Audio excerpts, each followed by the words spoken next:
I'm Dr. Marta Catalinas. I'm a pediatrician in Round Rock, Texas. So I'm talking to you again from Central Texas. I decided to move my scenario today, so I'm outside, so everybody can feel jealous of our wonderful weather that we have here. Most of the year is like this, what you're seeing. And so today we're gonna talk about coronavirus, of course, health advice, how the anxiety about it is implicating our kids, our whole family, what to do, or what to think, what decisions to make when we decide to send them back to daycare, and what to send them with to eat. That's where my friend Fer Candil, who is a chef, is going to give us a few ideas on very good healthy snacks. Hola Fer, how are you? Good, Marta. Good, Marta. How are you? I love your garden. Looks so pretty in this Texas weather. I really invite you. So yes, today we are gonna talk. We talked before about anxiety in other chapter, but I think it's not only about anxiety. We have to talk about other feelings like fear, and sad or excited. I think there are mixed feelings in this time. Like it looks, some daycares or childcare I'm gonna reopen. I don't know if totally or partially, but with some new rules. So the parents and the kids has to affront new rules to avoid and prevent a second peak or something. So I think we have a lot of questions for you, Marta, as always. And here with us is Veronica. Hi, Veronica. How are you? Hello. Good, thank you. Hello, Marta. Hello, Fer. I'm Veronica. I'm mom to 3 kids under 5. And well, I agree with Marta and Fer that emotions are a key issue to talk about in this pandemic, unprecedented pandemic. My kids have been showing different emotions. A week ago, I saw in Facebook a questionnaire that one of my friends had done with her kids, and I thought it was a really fun way of approaching the whole issue. And I made the questions to my kids, and their answers were very funny. They thought that coronavirus is a circle, a flat circle that makes you sick. They're just 5 and 3, so I think it was a very good answer for a 5-year-old, really. And then they said that they think they've been in the house for way too long and that they are ready to go back to school.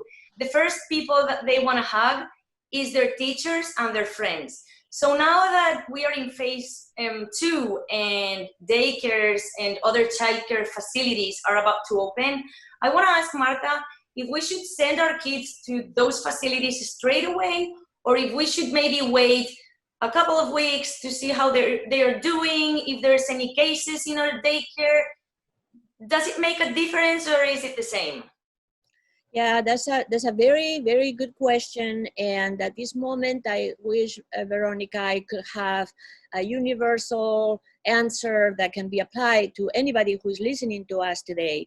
But unfortunately, it's not like that. It's gonna have to be, it has to depend on where you are and what your personal and family needs are. And just to give you an example of the two ends of the equation, if you are in Central Texas, here we have few cases, looks like it's stable for now, and you have a family where both parents have to go to work, daycare now opens with certain precautions. Okay, well, I think it makes sense to then send them, right? Now, if you are in the middle of a big city with thousands, maybe millions of people using public transportation, a lot of more opportunities for contagiousness, and you have a situation where maybe one of you can stay home, or you have a family member who can stay home with the kids, under those circumstances, I will wait. I will make arrangements and wait.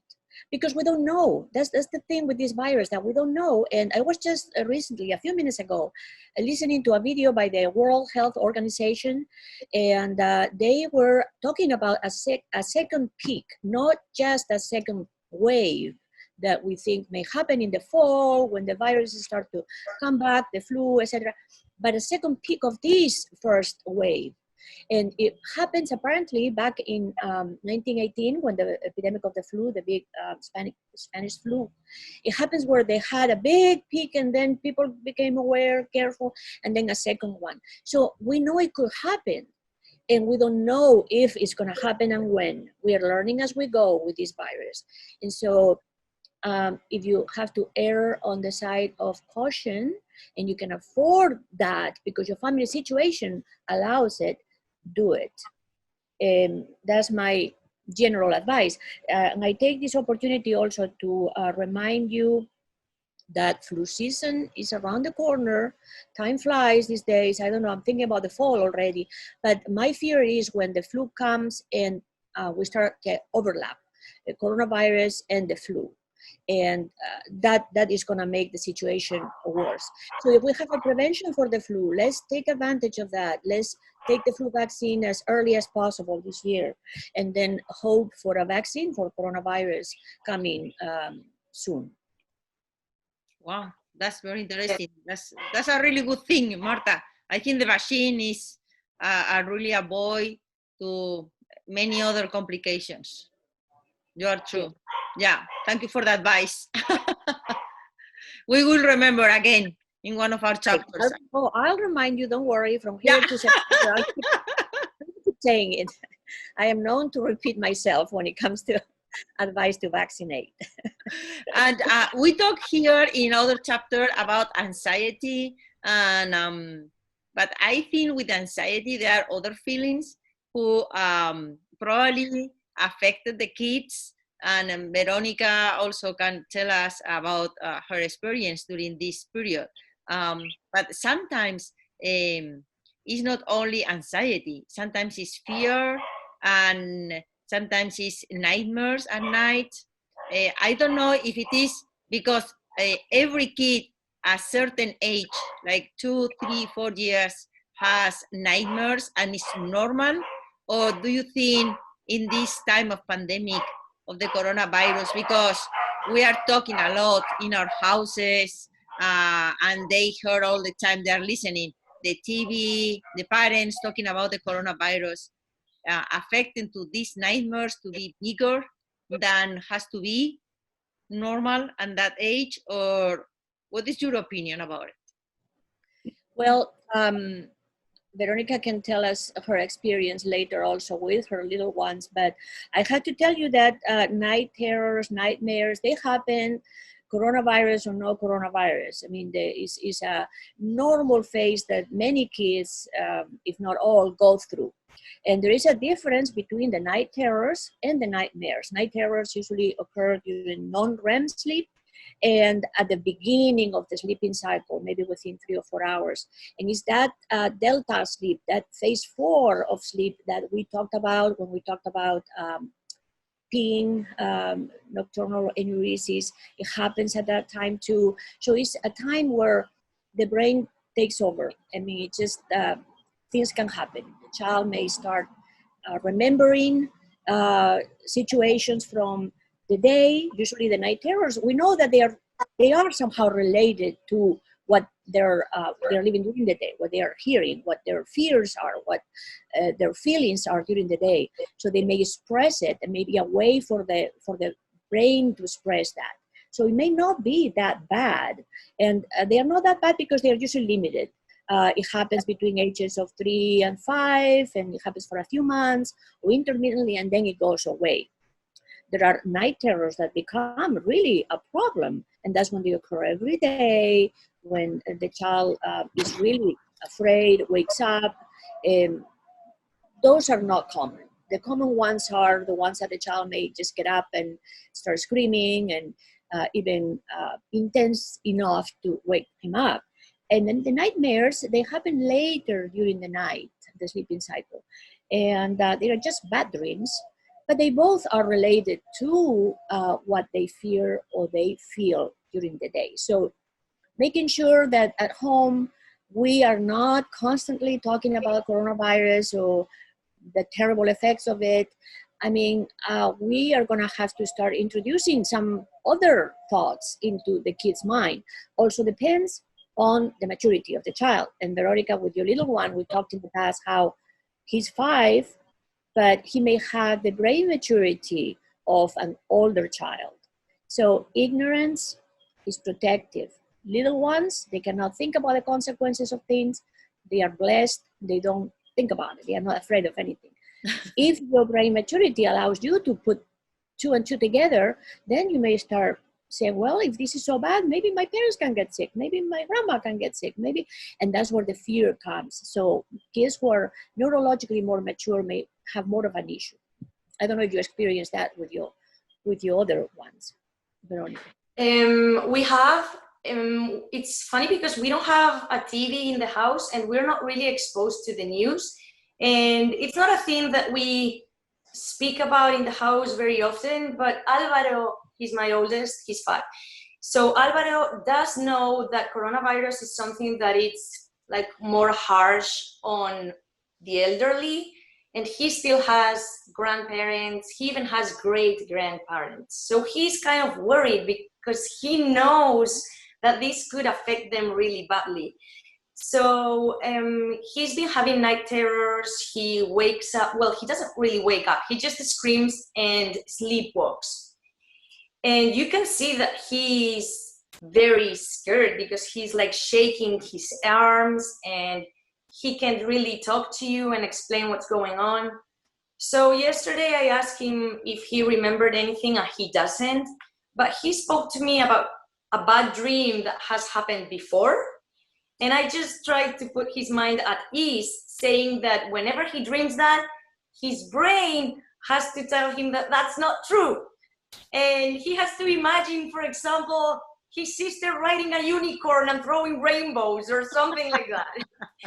And then I made him laugh. So I don't know, I guess it will get better as we recover our routine and the pandemic curve just slows down.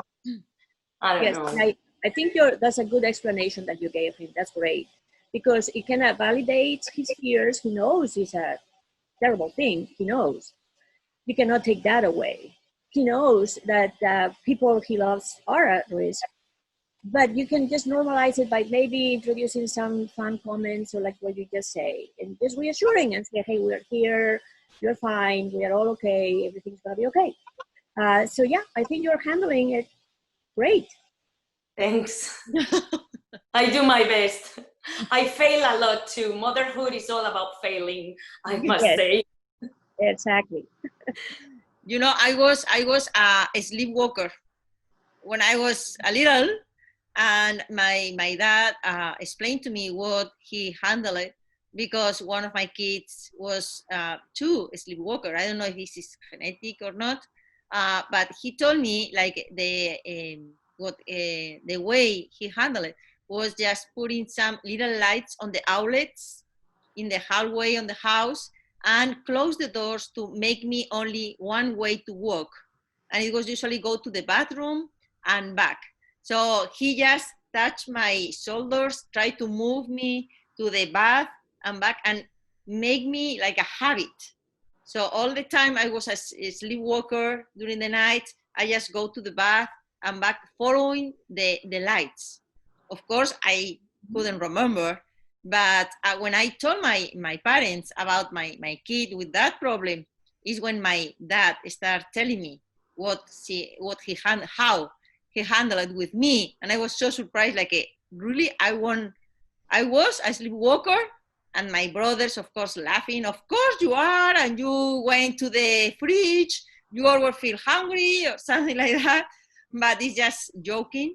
But it was something, I think his common sense helped him to handle it.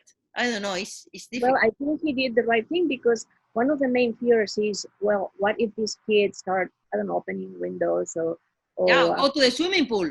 Or walking outside and just wandering outside. One of the things that I read is that usually there is no, and this is just to reassure you, there is no strategy building capacity during that time. That is, if the door is open or they are able to open it and walk, they will do that. But they won't go and get a key and open or get to the climb to open a window. I mean, that capacity is not there. But it is possible to walk through. Just if they just open the door from the outside that is not locked, they can do that. So safety, just make sure that they are safe. That's basically what you need, and just redirect them, send them back to bed, so that your dad did the right thing with you. I'm glad. I'm proud of him. And talking again to the daycare, Veronica, did you know about the new rules or how they are going to handle these pre-open or partially open daycares? They told you something, I suppose. There are some new rules for the kids, for you, or... Yes, our daycare, for example, is about to open. It will open June 1st. So it has been released by the state of Texas, some official guidelines that affect different sectors. So one of the guidelines defines how daycares and other childcare facilities should operate now during the pandemic. So a few things, like for example, pickups and drop-offs have new rules. Then the parents can't get in the building. The teachers need to be cleaning the whole facility every 2 hours. Restrooms, chairs, all the materials that the kids are using. It's gonna be so much work. Then they have to use like facial covers, the teachers, which I believe it's gonna be kind of weird for the kids, but I mean, safety is first.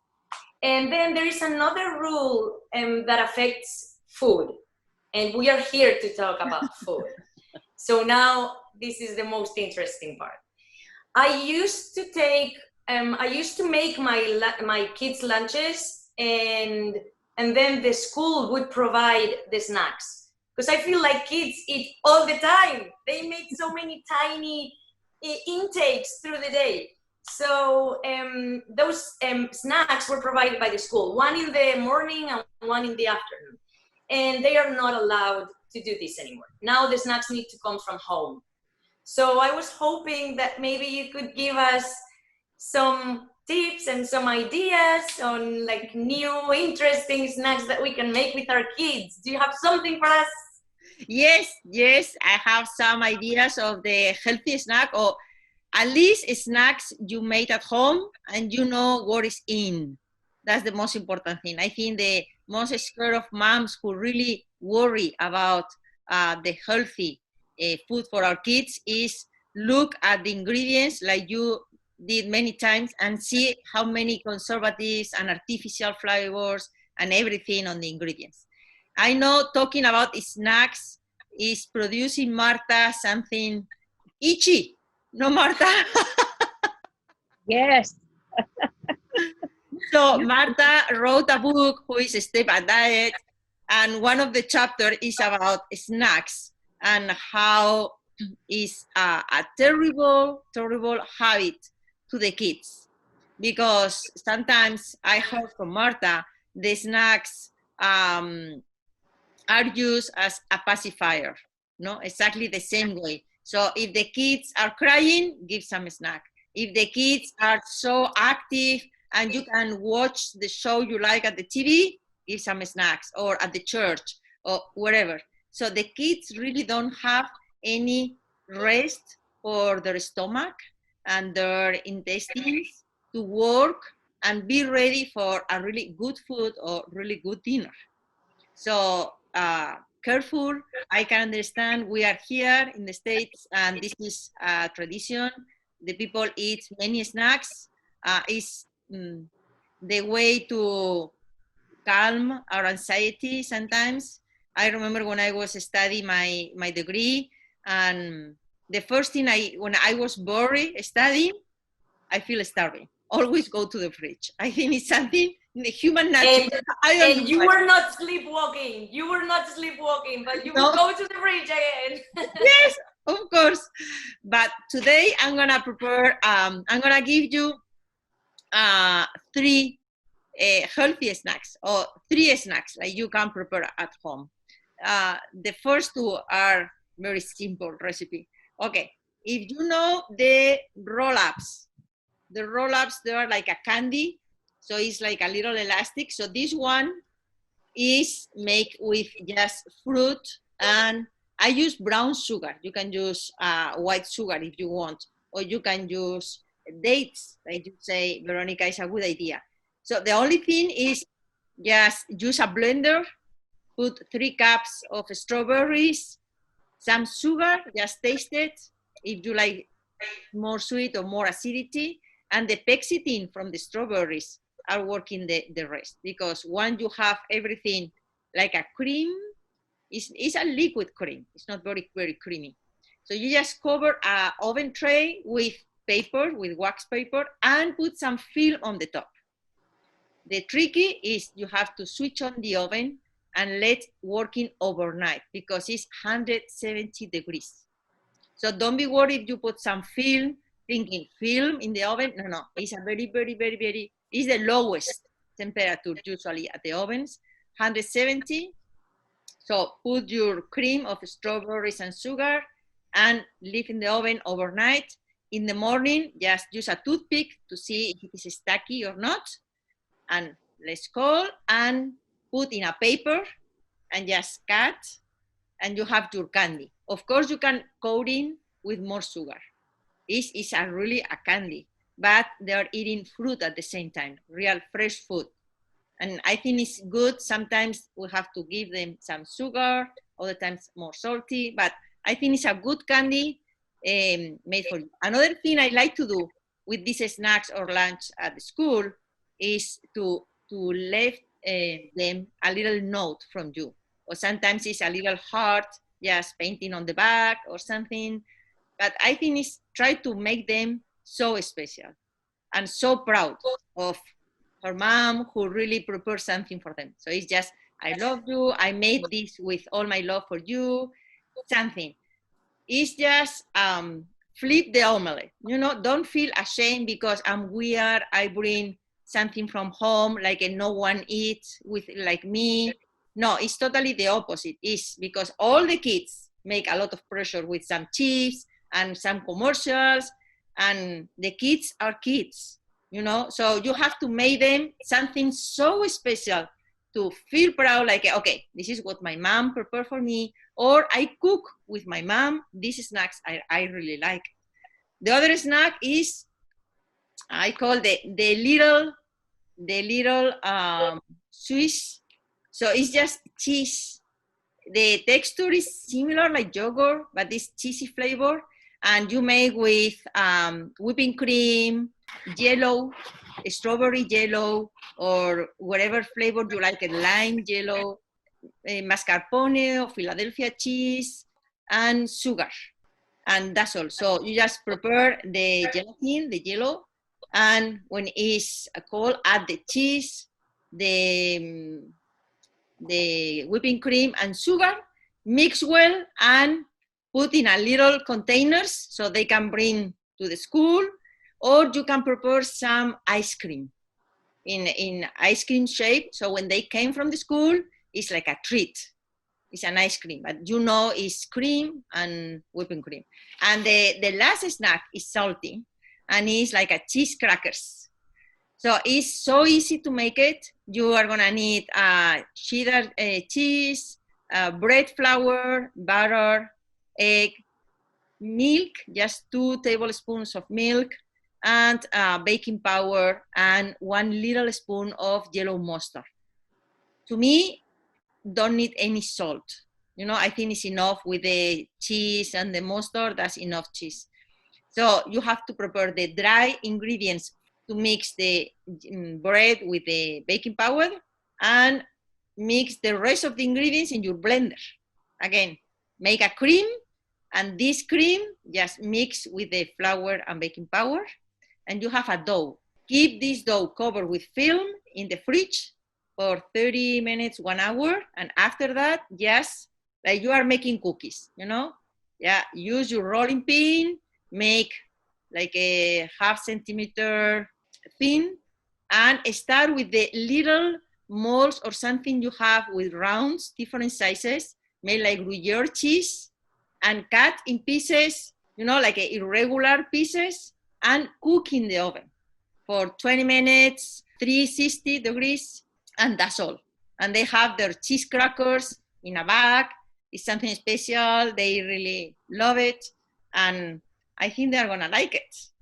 Fer, how many days can we keep these crackers, and how should we keep them? How should we store them? In like in an airtight container? Yeah, or it's a good question. I like to use metal boxes, you know, like the cookie boxes. So I like to cover with wax paper and just keep inside the crackers. And you can have them like 2 weeks easily. Okay. Okay, and it's no problem. And to bring the school just in zip bags or something simple, or in a little box if you have a little lunch box or something. But they can help you to make it, especially the holes, the different size of holes. They are gonna like it, and it's something special, you know. It's something you make for them. So anything is healthy. Of course, you can make many chips with banana, apples, but some kids like the first one, but not like a lot of them. So it's just something habit. You have to give them, and you're very surprised how the kids like it. Of course, you have the carrots with a little dip you can make with yogurt and a little cucumber, or give some flavor to the yogurt, and they can dip with the carrots. Everything who is a dipping, they really like it, or with cheese. And you have to balance, you know, one snack sweet, other snack salty, and I think the containers or the bags are important too. They have to feel special.